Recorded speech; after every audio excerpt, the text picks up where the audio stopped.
Hello welcome नमस्कार दोस्तों, देवभूमि education point में आपका एक बार फिर से स्वागत है। दोस्तों आज हम आपके लिए यहाँ पर एक यूं कह सकते हैं कि आप एक प्रैक्टिस सेट आपके लिए है, एक मॉक टेस्ट टाइप का आपके लिए है, जिसके अंतर्गत आपको देखने को मिलेंगे यहाँ पर कुछ इंपॉर्टेंट क्वेश्चन, जिसके अंतर्गत आपको पता है जो भी उत्तराखंड से रिलेटेड जितने भी एग्जाम होते हैं उसमें सभी में लगभग सभी में 40 क्वेश्चन आते हैं उत्तराखंड जीके से। उसके बाद 20 क्वेश्चन आपको हिंदी के देखने को मिलते हैं और बाकी के 40 क्वेश्चन आपको अदर सब्जेक्ट से, सामान्य अध्ययन से देखने को मिलते हैं दोस्तों। तो यहाँ पर मैंने आपके लिए 36 क्वेश्चन लगभग उत्तराखंड से और 20 क्वेश्चन हिंदी और 20 क्वेश्चन आपको जो है जीके से देखने को आपको मिलेंगे। और मेरे साथ इस वीडियो में लास्ट तक बने रहना। अगर वीडियो अच्छा लगता है तो प्लीज वीडियो को लाइक, शेयर और चैनल को सब्सक्राइब जरूर करना। तो दोस्तों यहाँ पर इस जो सीजन को हम अभी जिस पर काम कर रहे हैं, इसमें मैंने इसका बुलेट बुलेटिन इस सीरीज का नाम रखा। तो बुलेट बुलेटिन में हम बुलेट की स्पीड से फटाफट ज्यादा से ज्यादा क्वेश्चन देखने की कोशिश करेंगे। हम रूबरू होंगे एक कम से कम समय में ज्यादा से ज्यादा क्वेश्चन से। चलिए स्टार्ट करते हैं। पहला क्वेश्चन है, उत्तराखंड में प्रसिद्ध घंटाकर्ण का मंदिर किस जनपद में स्थित है? भाई घंटाकर्ण का मंदिर है उत्तराखंड में, तो ये किस जनपद में है? ये है टिहरी जनपद में दोस्तों। घंटाकर्ण का मंदिर, इस चीज को ध्यान रखना आपने, घंटाकर्ण का मंदिर कहां पर है? टिहरी में स्थित है। दूसरा है पाताल रुद्रेश्वर गुफा स्थित है। भाई पाताल एक है, पाताल भुवनेश्वर गुफा, और पाताल भुवनेश्वर गुफा के बारे में इस समय आपसे नहीं पूछा जा रहा है, वो है पिथौरागढ़ डिस्ट्रिक्ट में। लेकिन यहां पर आपसे पूछ रहा है पाताल रुद्रेश्वर गुफा, तो पाताल रुद्रेश्वर गुफा कहां पर है? ये चंपावत में है दोस्तों, ठीक है, चंपावत इसका सही जवाब होने वाला है। अगला क्वेश्चन देखते हैं फटाफट। उत्तराखंड में मीठी मूलियों का शहर किसे कहा जाता है? तो उत्तराखंड में मीठी मूलियों का शहर किसे कहा जाता है दोस्तों? ये द्वाराहाट को कहा जाता है। मेरे आंसर बताने से पहले आप खुद को सेल्फ एवोल्यूशन करेंगे, खुद का मूल्यांकन करेंगे, ठीक है, आप खुद ही आंसर बताएंगे मेरे क्वेश्चन पढ़ने से, आंसर देने से पहले। हमारे पास समय कम है, इसीलिए हम जो है फटाफट से आंसर से यहाँ पर ज़्यादा से ज़्यादा क्वेश्चन करेंगे एग्जाम आने तक, चाहे वीडियो वीपीडीओ हो, पटवारी का एग्जाम हो या स्टेट लेवल के अलग कोई भी एग्जाम हो, ठीक है। तो ये बहुत ही इंपॉर्टेंट क्वेश्चंस होते हैं जो पूर्व की परीक्षा में आए हुए होते हैं, ठीक है। चलिए स्टार्ट करते हैं, अगला क्वेश्चन देखते हैं। उत्तराखंड में सवाली बानू किस खेल से संबंधित है? भाई सवाली बानू जो है उत्तराखंड की एक प्लेयर है, तो वो किस खेल से संबंधित है दोस्तों? ये टेबल टेनिस से संबंधित है, ठीक है, टेबल टेनिस। उसके बाद अगला क्वेश्चन है, उत्तराखंड में पार्वती ताल किस जनपद में स्थित है? भाई पार्वती ताल किस जनपद में स्थित है? तो ये सही जवाब इसका पिथौरागढ़ हो जाएगा। अगला क्वेश्चन है, दरबार साहिब किस जनपद में स्थित है? भाई दरबार साहिब किस जनपद में स्थित है? देहरादून में स्थित है, ठीक है, देहरादून में स्थित है दरबार साहिब।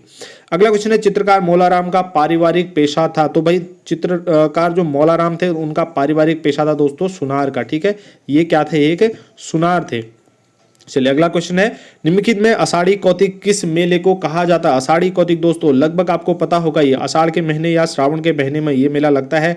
रक्षाबंधन के दिन ये मेला लगता है दोस्तों, जिसको बग्वाल मेला भी कहते हैं, ठीक है, बग्वाल मेला देवीधुरा चंपावत में लगता है। अगला क्वेश्चन है, उत्तराखंड में रामन वर्मी किस आभूषण को कहते हैं? तो रामन वर्मी किस आभूषण को कहते हैं दोस्तों? ये आपको पता होना चाहिए, गुलबंद को कहते हैं, ठीक है, हमारे साइड में तो गुलबंद को गुलबंद ही बोलते हैं। रामन वर्मी भी किसी को कहीं साइड में बोलते होंगे, आपकी तरफ बोलते हैं तो जरूर कमेंट करके हमें भी अवगत कराना।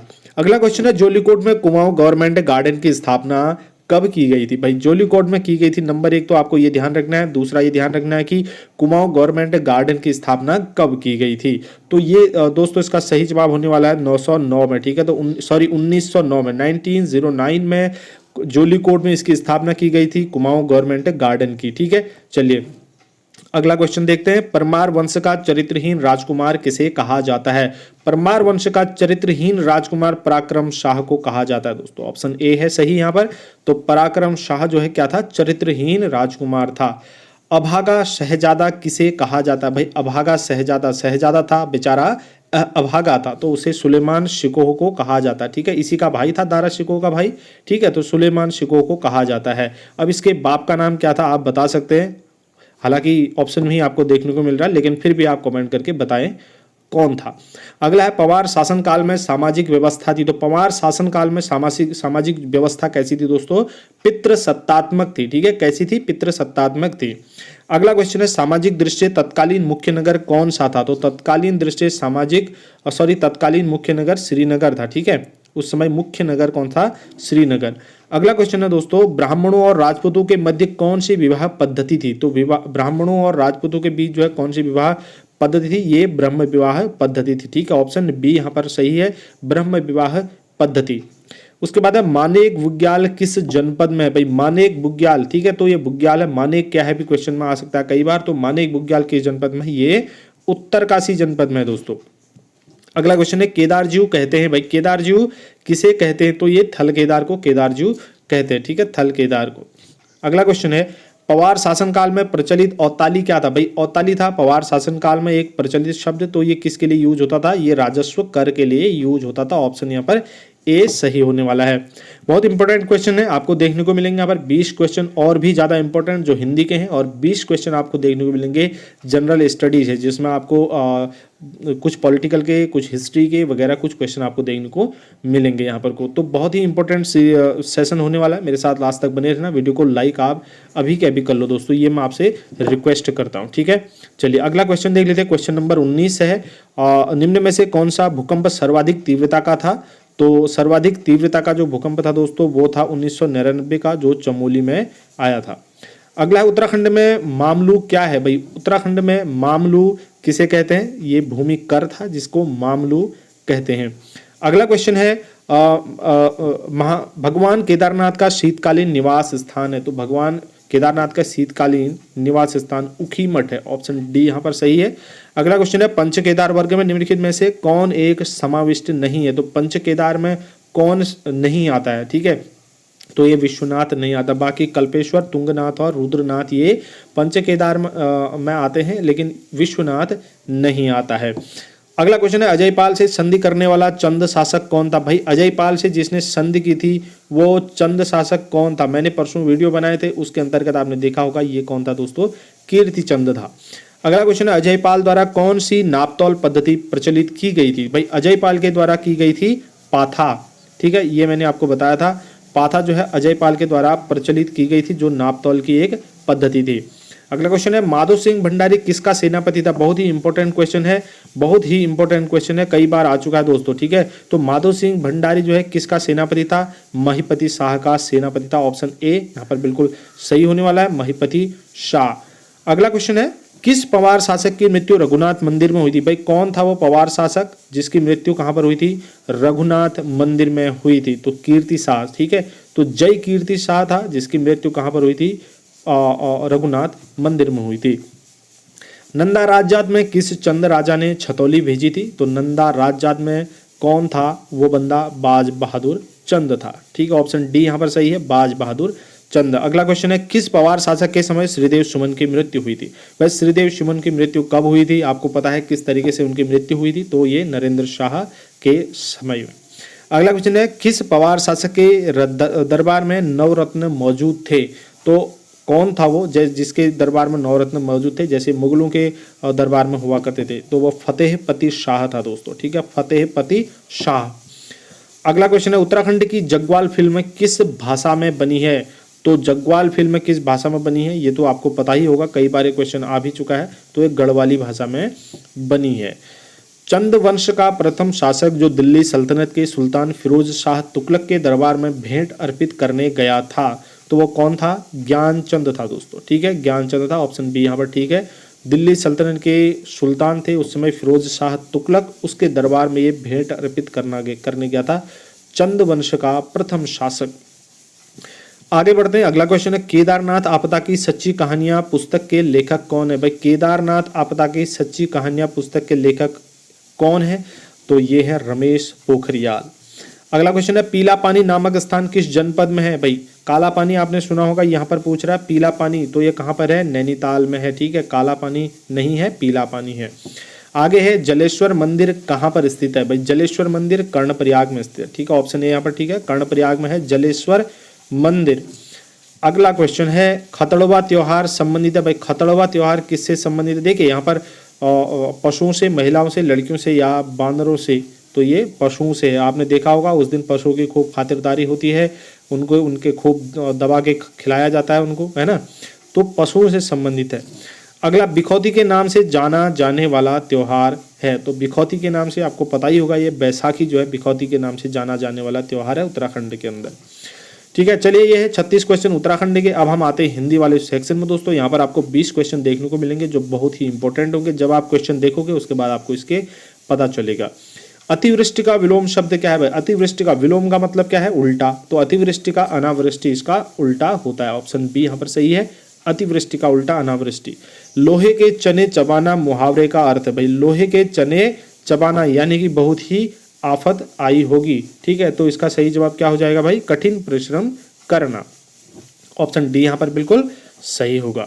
उसके बाद बढ़ते हैं आगे। भूरे बालों किसी कतरन में कौन सा अलंकार है? तो भूरे बालों किसी कतरन में दोस्तों उपमा अलंकार होता है। सी आया है, ठीक है, तो इसमें उपमा अलंकार आएगा।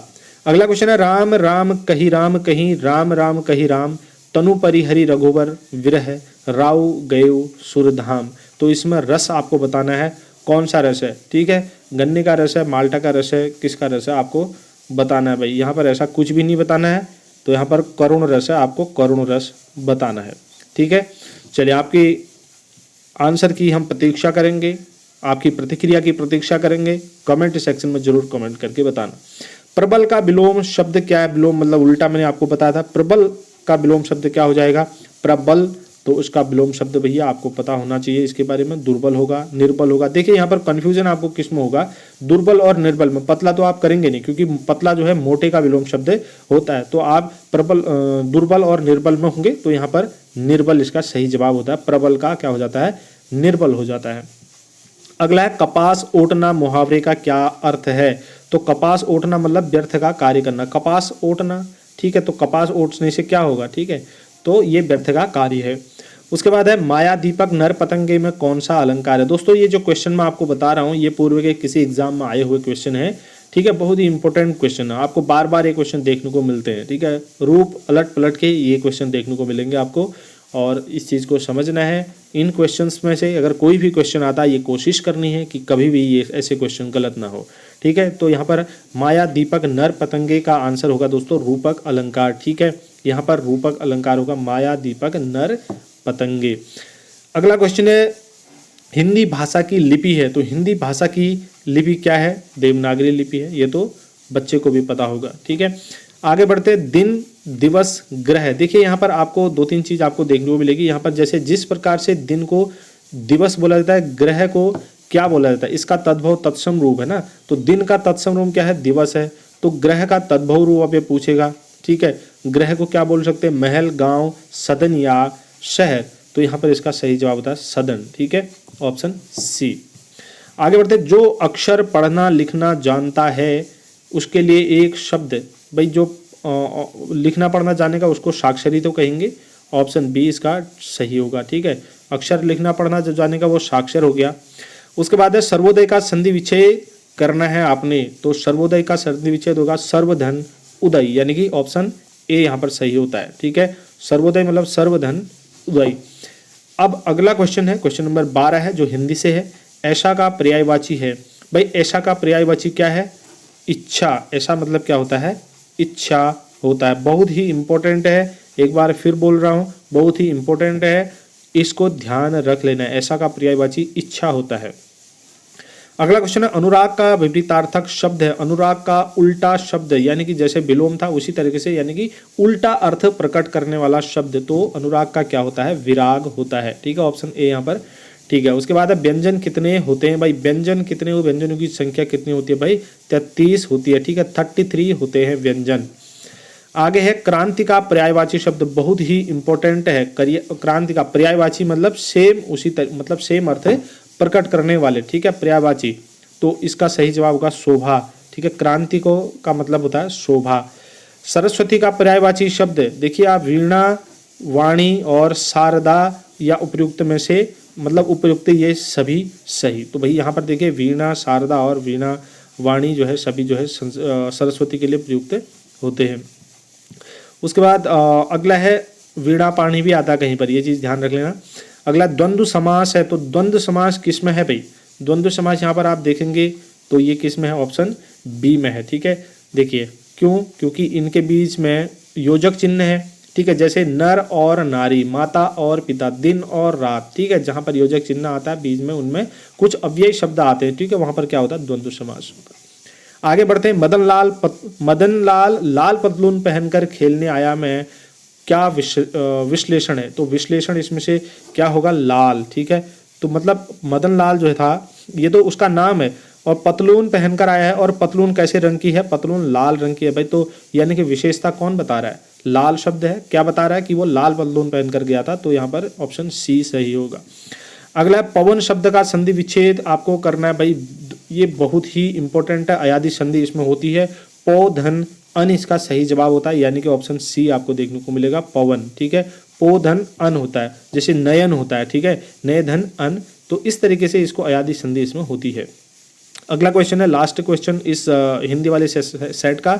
इसमें जल और थल में विचरण करने वाले के लिए एक शब्द बताना है। तो ये होता है उभयचर, जो जल और थल दोनों में जाता है भाई। मेढक है ना, जल में भी चल सकता है और थल में भी रह सकता है, ये उभयचर होते हैं।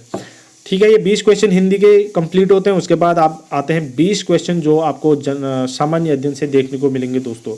एक जैव पद्धति जिसमें पराश्रव्य ध्वनि का उपयोग किया जाता है। पराश्रव्य ध्वनि, ध्वनियाँ 3 प्रकार के होते हैं। ठीक है, श्रव्य ध्वनि, अपश्रव्य और पराश्रव्य ध्वनियाँ। ठीक है, तो ऐसा कौन सा है जिसमें मतलब जब इतनी तेज ध्वनि उत्पन्न होती है जिनको मतलब कान नहीं सुन सकता। ठीक है, इतनी तेज ध्वनि, उनको पराश्रव्य ध्वनियाँ बोलते हैं। तो ये जैव पद्धति में जिसमें पराश्रव्य ध्वनि का उपयोग किया जाता है, तो ये किस में किया जाता है? सोनोग्राफी, ईसीजी, ईईजी या एक्सरे में?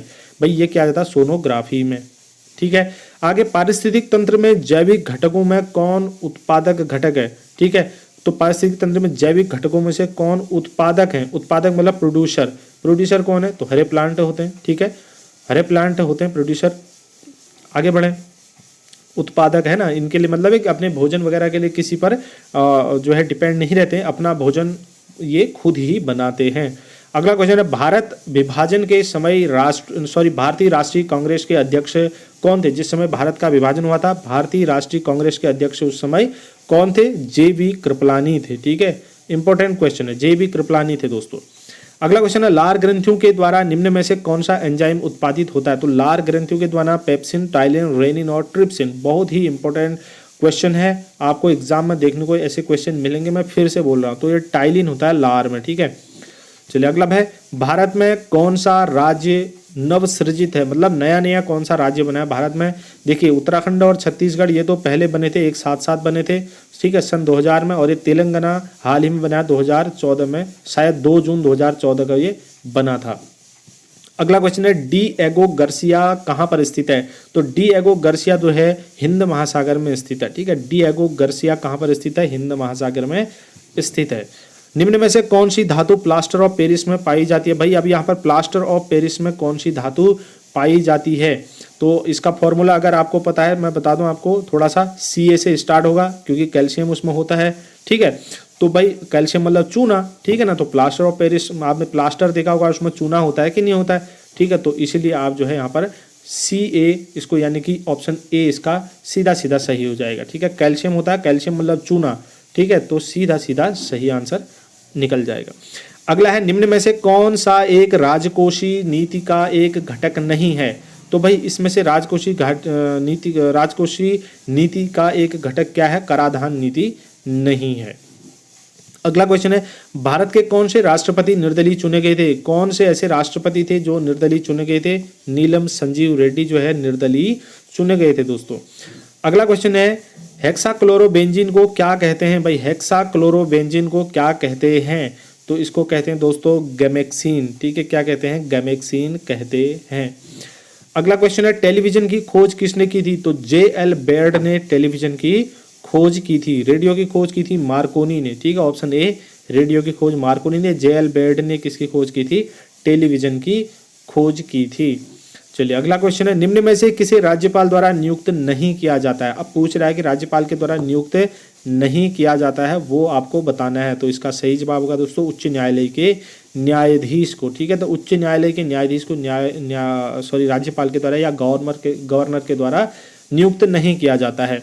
अगला क्वेश्चन है, ओरिजिन ऑफ स्पीसीज के रचयिता कौन है? बहुत ही फेमस क्वेश्चन है। ओरिजिन ऑफ स्पीसीज के रचयिता जो है डार्विन है। ठीक है, Charles Darwin origin of species के रचयिता है। राष्ट्रपति के विरुद्ध महाभियोग आरंभ किया जा सकता है तो किसी भी सदन में किया जा सकता है, दोनों सदनों में, केवल लोकसभा में या केवल राज्यसभा में?